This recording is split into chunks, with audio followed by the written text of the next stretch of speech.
All right, here we go. The 49ers have made a move in free agency. It is a splash signing. I don't think it's an A-list signing, but they have signed a solid player with a winning track record who's averaged about 10 sacks a season over the past 4 years. And it is Leonard Floyd, formerly of the Buffalo Bills. Before that, the Los Angeles Rams actually won a Super Bowl with the Rams. But Floyd is an edge rusher. He's going to be paired opposite Nick Bosa. It's a position that we've been talking about here for weeks that the 49ers would be targeting in free agency, and they did indeed target the position. I know a lot of people were talking about Brian Burns and really big money edge rushing targets. The 49ers have found this particular target at a little bit of a lower rate. According to Ian Rappaport, Leonard Floyd has signed for 2 years, $20 million, and this deal can expand up to $24 million. So that extra $4 million, that's incentive money, likely for Leonard Floyd, who's 31 years old. So he is no spring chicken, but Leonard Floyd, again, 10 and a half sacks. That was a career high with Buffalo last year. And if you go back through the past 4 seasons, you've got another 10 sack season in there. You got a 9.5 sack season in there. You have a 9 sack season in there. So he has been consistent. He's also solid against the run. So it's not a Nick Bosa. It's not a Danielle Hunter, somebody who has racked up 15 plus sacks already in his NFL career, but it's somebody that's about that 10 sack mark to pair with Nick Bosa, who's been reliable over the course of his career. And I'll tell you what, at this price, that adds up to $10 million a year. That ranks about number 30 out of edge rushers. So we talk about the 49ers being a team that has needed to fit under a budget that's needed to find good cost-effective signings so that they can pay Brock Purdy next year, so that they can continue to feed this cast of superstars that they have up and down the roster. This Floyd signing will not break the bank. And we could take a look at Leonard Floyd's statistics over the past few years just to give you a little bit of a better idea of what exactly he's been doing in the NFL. Started with the Chicago Bears, then moved to the Rams, spent last season with Buffalo, and has now earned this contract with the 49ers. But take a look here at the sack numbers of the past 4 years. He really exploded in 2020 with the Rams, 10.5 sacks. Then the Rams in 2021, that was the Super Bowl winning season, 9.5. 9 sacks in 2022, earned the 1-year deal with the Buffalo Bills. 10.5 sacks for Leonard Floyd. You look at durability. Durability is a calling card for the 49ers. It's really, really important. Well, 2020, 16 games. 2021, 17 out of 17 games. 2022, 17 out of 17 games. 2023, 17 out of 17 games. Leonard Floyd has not missed a game over the course of, well, the past, we'll say, I could go all the way back to 2018, hasn't missed a game since 2017, and he's now 31 years old. So durability is good here, and Floyd has been good against the run. That's also really important because he is a little bit shorter. No, he's not shorter stature. He's 6'6". He's a bit lighter than the 49ers' typical edge rusher. They've moved away from the super light, twitchy, pass rush only guys on the edge. They want it to be stronger against the run on the side opposite Nick Bosa. And I will say that Leonard Floyd, I think with his length, with that 6'6" length and athleticism, has been able to play the run well too. We've got the spider chart for Leonard Floyd. I think John Chapman posted the spider chart. So I've got to find it here, get it open for everybody. The spider charts are always fun to check out. The athleticism. I like the tweet. Yep, here it is. We got percentage measurables against other outside linebackers or edge rushers. This is Leonard Floyd. He's got the height. He's 6'6". He has the vertical, the broad jump. He's got solid 40, 10-yard split times. Now he's been in the league for a long time. This is a rusher who can get to the quarterback on a line. Right, it doesn't have a whole lot of change of direction, mobility. This is why he's an edge rusher. So you can see the spider chart doesn't like the 20-yard shuttle and the 3-cone drill, but he can certainly get to the quarterback. He's got the long arms. He's got the height. He has the stride length to make noise on the outside. And as you saw in the rushing statistics for Leonard Floyd, he has started racking up a lot of sacks over the course of the past few seasons. So Nick Bosa has a bookend. I think that Leonard Floyd can be the Robin to Nick Bosa's Batman. And that's what the 49ers have needed. That Chase Young played that role for the back half of this past season. I don't know what Chase Young is going to re-sign for, but Leonard Floyd has done more consistently than Chase Young over the course of his career. So, Chase Young is younger. Maybe he'll make more money than Leonard Floyd, but the 49ers needed somebody to fit within their cap structure. And Leonard Floyd, somebody who's durable, who hadn't missed a game again since that 2017 season, somebody who has 10 sacks over the past 4 years. You could see exactly why the 49ers liked him. They were able to get somebody at a relative budget that checks all of their boxes. In terms of pass rushing productivity, Leonard Floyd ranked in the top 30 this past season of all edge rushers. Bosa is obviously a top 5 guy. So they're going to have 2 top 30 guys. Pass rush productivity is PFF's measurement. It includes pressures, quarterback hits, and sacks, and it weighs more heavily towards sacks. And somebody like Leonard Floyd, I have it here. He was the same as Hassan Reddick in pass rushing productivity. The Eagles' Hassan Reddick last year, 7.2 score. Danico Autry, who signed a new deal, was a little bit worse than Leonard Floyd in terms of pass rush productivity. DeMarcus Lawrence of the Cowboys had the same pass rush productivity score as Leonard Floyd. Chase Young was a little bit better at 7.9 in terms of pass rush productivity. He ranked number 25, but I think that Floyd is better against the run than Chase Young, which is really important for the 49ers. You talk about stopping the run in order to have some fun. I think it's an upgrade in that regard. And obviously, he has been more durable, and he's done this for longer than Chase Young. So I think the 49ers feel better about that steady veteran presence. And again, I think they feel really good about the cost. 2 years, this is from Ian Rappaport, $20 million is the base value. $24 million, I think, is the upward value potential with incentives in this deal. So we can go to our 49ers build your own roster exercise here with this Leonard Floyd news. And we can, I don't know if we have him in the drop down menu, but what we can do is we could just add him in here. Yeah, we don't have him in the drop down menu. So what we're going to do is say Leonard Floyd at about 10 million per year is going to be the 49ers answer at this one edge rushing position. Boom, 10 million a year. We will type in Leonard Floyd on the side just for the time being. On a 53-man cap, if it costs 10 million per year, I'm sure the 49ers can backload it a little bit. I'm sure they can wiggle with this money however they see fit, but they've gone from 30 million in cap room to about 20 million in 53-man cap room because obviously he is expected to make the 53-man roster. Now, as far as the top 51 space goes, the 49ers, at the beginning of today, we thought that they were right up against the limit, but it turns out they had restructured Fred Warner's contract last week to open up some cap room. And I estimate that the restructure of Warner's deal will open up about 10 million of space. So they should easily be able to fit Leonard Floyd into that structure. And if they really backload it, then they could fit somebody else into that structure. I know that the 49ers did not get Robert Hunt. That ended up being $20 million a year. Carolina signed the former Miami right guard for massive money. That was always going to be outside of the 49ers cost structure. If you had followed along at all, then you knew that the 49ers needed to fit something within this cost structure and to build your roster, but also within the 2025 cost structure. And we'll be able to put Leonard Floyd onto the 2025 sheet. I'm doing that right now because he's under contract for 2 years. And maybe the bulk of his cap load will be then. Again, I don't know how they're going to structure this. We're going to have to pay attention to the details as they come out.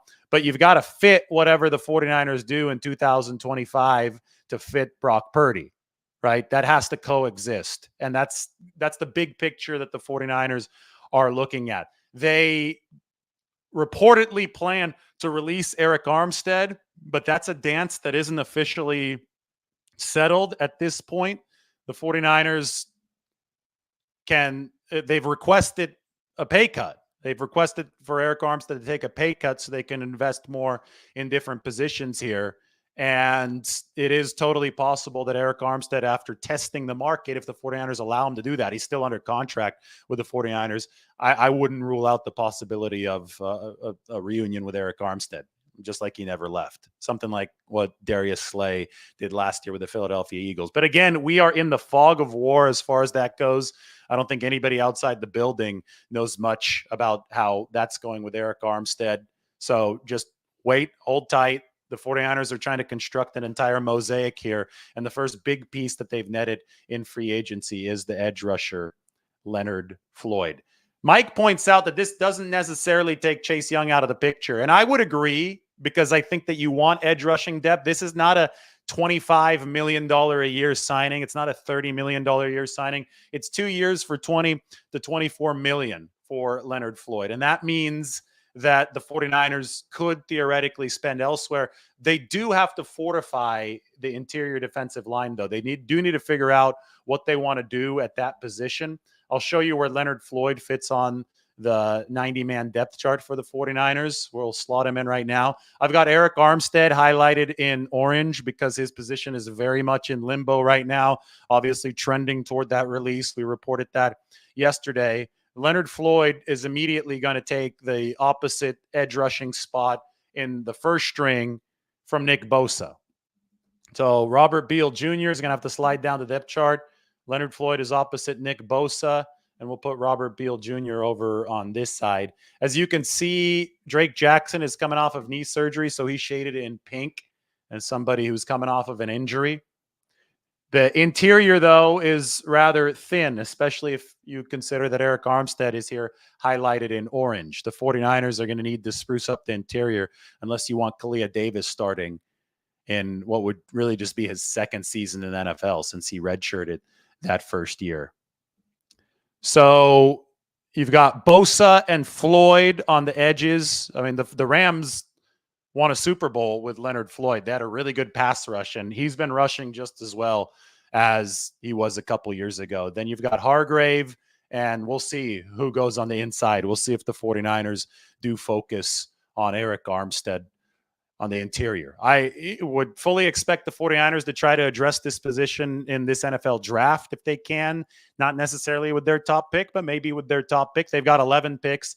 Leonard Floyd is not a long-term solution. He's 31 years old. This is not a young signing that you're trying to infuse the defensive line with 5 or 6 years of production with. They've signed him to a shorter deal, a 2-year contract that is simply to fill a hole opposite of Nick Bosa. And that edge rushing position opposite Bosa was indeed a hole this past season.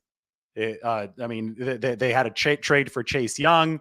They traded for Randy Gregory. I mean, they were just trying to plug veterans in there, but I don't think either of those two players was as promising of an addition as Leonard Floyd. Chase Young had his post-injury issues. He still had to work his way back. He still had to reprove himself, obviously. There were the effort questions surrounding Chase Young in the NFC Championship game.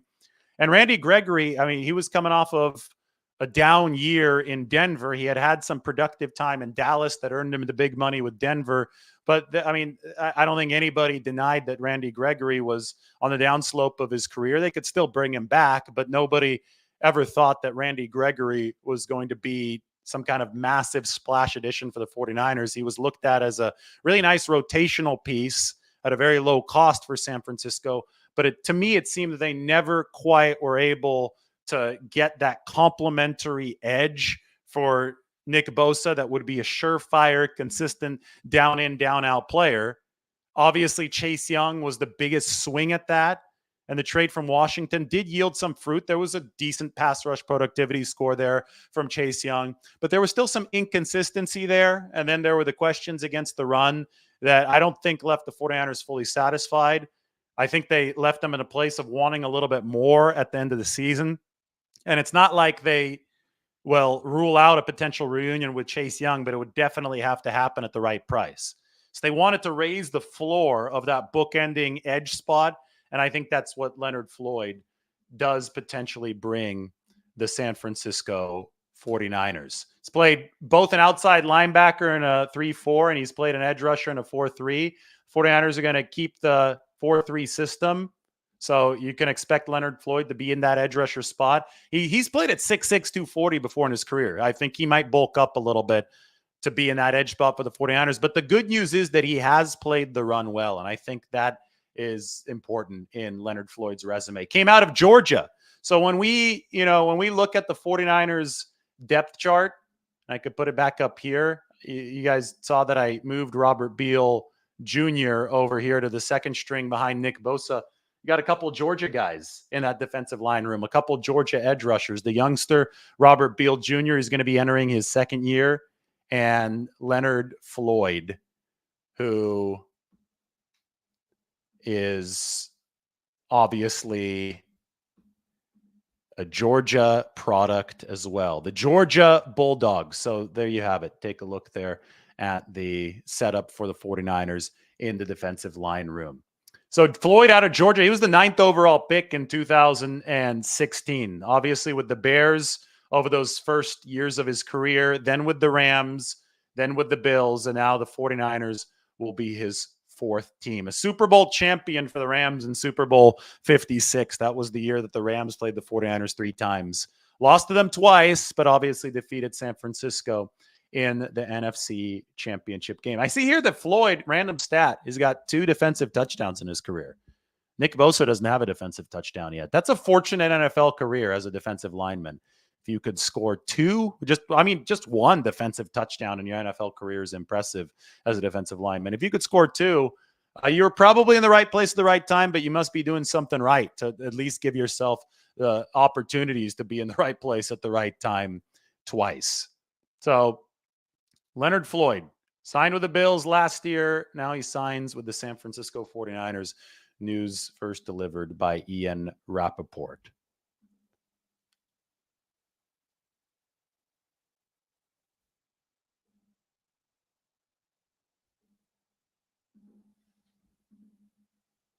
So, any questions about Leonard Floyd? Mike told me I don't want to get into the chat section, but I will anyway. Well, look, I want to see what the temperature of the room is. Steve points out, first comment I see is Eric Armstead is still a 49er. Yes, that is true. The 49ers have not cut them yet.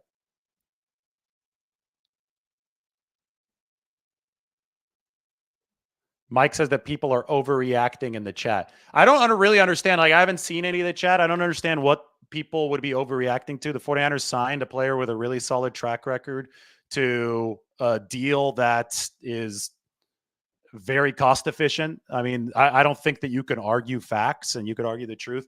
Leonard Floyd at the number 30 edge rusher rate in the league, coming off of 4 seasons with about 10 sacks in a row. There's not a lot to argue with there. He's very durable. Again, he hasn't missed a game since 2017. So to find huge issue with this signing just means that you're probably a person who's upset and looking to be angry and negative. That's the only kind of reaction I have to that. It checks every single box as a solid signing. Nobody's trying to say that he's a superstar. People are just saying that the 49ers signed an accomplished player at a good rate. It's as simple as that. Frank says the Floyd signing is underwhelming. The 49ers have had guys like this for the last few years. Really? Who, for the past few years, have the 49ers had opposite Nick Bosa that's averaged 10 sacks a season for 4 straight seasons? Who? Like, name the player. The player doesn't exist. The 49ers have not had a defensive end opposite Nick Bosa who's racked up 40 sacks over 4 seasons until now, until they've had Leonard Floyd. Super Bowl champion, good against the run, good athleticism profile. The 49ers simply haven't had this opposite Nick Bosa. You've had D Ford in there, but he could never stay healthy. You brought in Chase Young. You got a half season of Chase Young. You didn't come anywhere near a 10-sack pace. So, I mean, I don't really understand. You have to deal in reality. I'm dealing in reality. I think a lot of the comment section is not dealing in reality. So go ahead and, I mean, if you want to live in fantasy land and act like this signing is not different than other defensive end signings the 49ers have made, go ahead. But we'll live with truthful reality on this channel.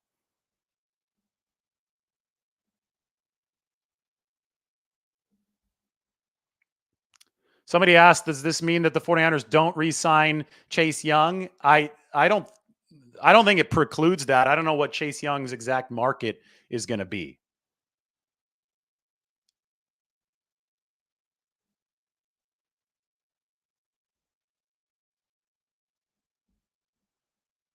All right. I'll answer some questions. I don't think that there not a lot of questions being asked in the comment section here. So go ahead. The Browns are re-signing Zadarius Smith to a 2-year, $23.5 million deal. So you could see Zadarius Smith staying with the Browns. He's also a fairly accomplished edge rusher. He's going to be a little bit more expensive than somebody like Leonard Floyd. Probably around the same age, right? Leonard Floyd is 31 years old. Zadarius Smith has been in the league for a little while. I haven't talked about Charlie Werner yet. Charlie Werner signed 4 years, $12 million with the Atlanta Falcons back near his hometown. He's 2 hours away from his hometown. Charlie Werner grew up in the countryside in Georgia. Warner had 11 catches over 4 years for the 49ers. He was a really good blocker, and I think he was good on special teams, but San Francisco never really got what they wanted to developmentally as a receiver from Charlie Werner. And they've had something like 20 catches from their backup tight ends, like tight ends not named George Kittle over the past 3 seasons. The goal is to add a receiving counter threat to George Kittle. So 4 years, $12 million, the 49ers were not willing to pay that much money for Charlie Werner. He did a lot of stuff well, but the 49ers are trying to really increase the dynamic ability of their offense with that second tight end position.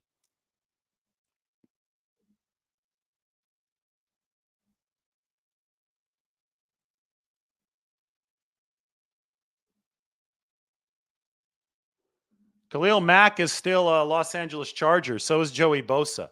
This move does not preclude the 49ers from adding more edge rushing help. It absolutely does not. You could stack the position because you're going to come in waves as a Chris Kasarik defensive line. But if you can get value from somebody that, if you could get a consistent 10 sack guy for $10 million a year, that's something that I think any NFL team, especially one that's running the system that the 49ers are running, that's something that they would take, especially a team that's in a win now mode, right? You're not looking to develop a guy who's 23 or 24 years old. You're looking to go out there and win. You have somebody who has that proven documented track record of being able to go out and provide the assistance, especially if Bosa's taking up double teams on one side, the guy that's able to provide the production while getting single teamed on the other side.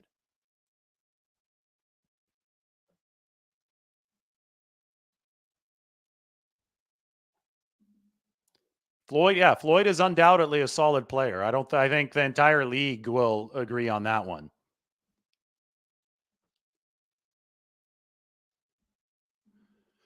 With the Chargers, Joey Bosa and Khalil Mack, the Chargers need to be under the salary cap by Wednesday. That means that that might be the deadline for them to part ways with Bosa and Mack. I think until then, they're going to dangle them out there and see if there are any takers for a potential trade. But push will come to shove by the start of the new league year on Wednesday. We have a question. Is it no news, good news with the Kyle Juszczyk extension? I think that I don't know what you think is good news or what's bad news, but we've heard that the 49ers want Juszczyk to take a pay cut, and I'm sure they're negotiating toward that, and we'll see where that ends up. I don't think the 49ers want to lose Kyle Juszczyk, so let's just wait and see what ends up developing on that front.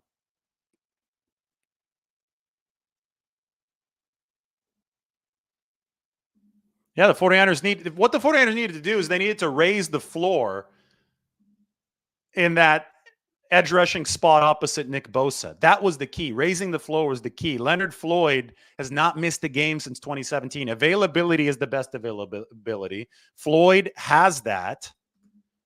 He's, like I said, he's averaged 10 sacks a year over the past 4 years.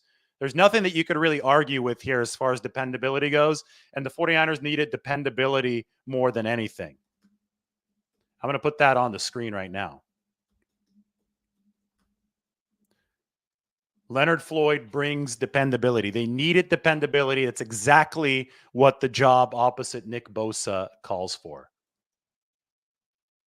Brandon Staley, Mike brings this up. Brandon Staley had Floyd with the Bears and the Rams. Brandon Staley coached Leonard Floyd, his specific position group, with the Bears.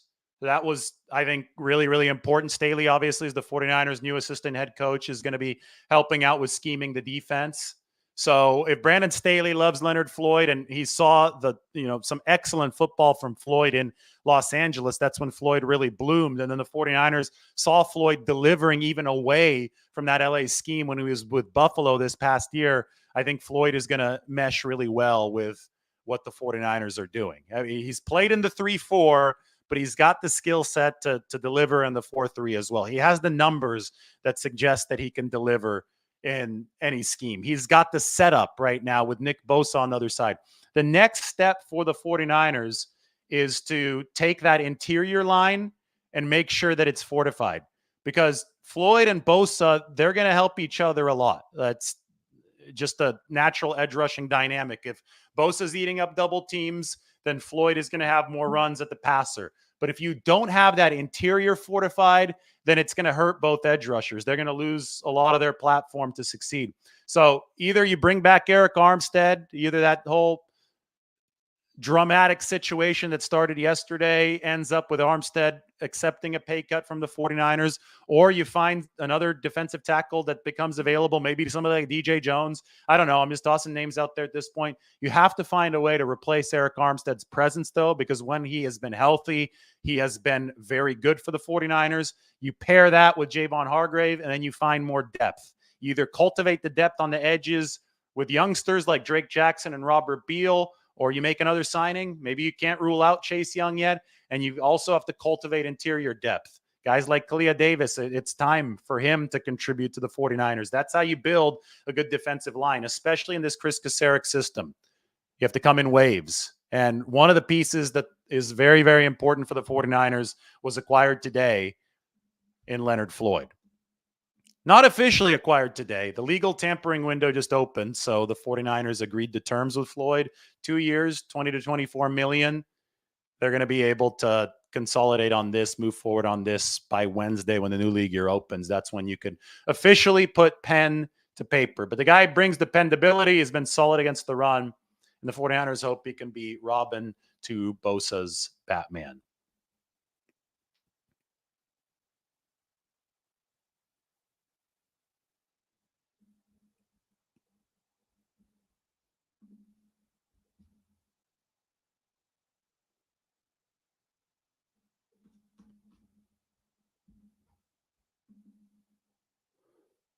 Any more questions?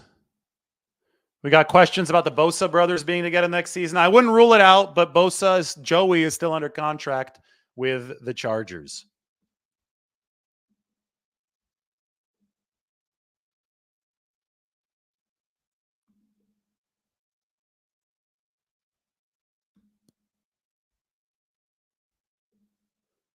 And when I see $10 million for Leonard Floyd, I'm wondering if $10 million is what the 49ers want Eric Armstead to take, who's also 31 years old. Armstead was slated for a base salary of $17.4 million this year. Still is under contract for that, but it's not guaranteed. 49ers have wanted him to take a pay cut. Armstead has refused that pay cut. I don't know how low the 49ers have wanted Armstead to go, but yeah, I get it's a different position, but maybe that 10 million number might be a reference point of what the 49ers are willing to pay Eric Armstead. We will see how it develops. It seems to me that the market is going to determine Eric Armstead's worth here. If he can take his talents to the open market and he gets a deal that's worth $17 million a year, like the one that he currently has with the 49ers, I'm sure he'll be happy to take that. But if people are offering more than 10 million, and that's the 49ers number, well, then I wouldn't be surprised if Eric Armstead re-signed with San Francisco. We'll just have to see what the market says.